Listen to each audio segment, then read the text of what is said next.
There is going to be a proper investigation, and we're going to allow them to do their work before we make assumptions about what might be the outcome of that investigation. An 8-member investigative team is now on the ground in British Columbia looking into Sunday's Snowbird crash, which took the life of Captain Jennifer Casey. But aviation experts are raising questions about the plane involved in the incident, the CT-114, a plane which took its first flight 60 years ago. My strongest critique of the Tudors, the CT-114s, is they've had their day.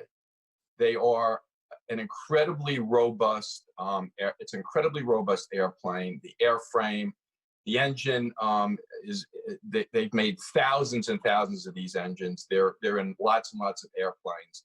But there are better airplanes out there today. The CT-114 Tudor retired from active service in 2000 and is currently only used for engineering tests and by the Snowbirds.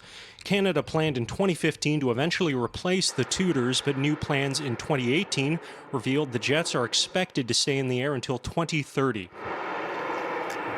Former pilots say the plane's age isn't necessarily a problem, but the single-engine aircraft is far from the best Canada has available. Canada has access to modern airplanes. They have access to the F-16, they have access to the F-15. The gap between the Tudors and those planes are miles and miles. Aircraft age generally is not a factor. It's how well, how well the aircraft has been maintained.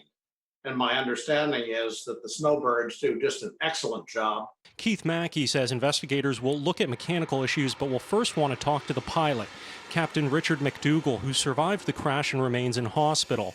Mackey says older jets don't always have modern flight recorders, so McDougall's testimony will be critical. Bystander videos of the crash show an engine failure, followed by the Tudor making a sharp upwards turn. Mackey says investigators will want to know what caused the engine failure and why the pilot pulled up. Why was the nose pulled up? If the engine had failed completely, the aircraft was headed down the Thompson River, it would have been better to just maintain level flight and ditch it in the river or along the sandbanks on the shore. Now, officials say a full investigation could take a year or more, something that was backed up by the experts we talked to today.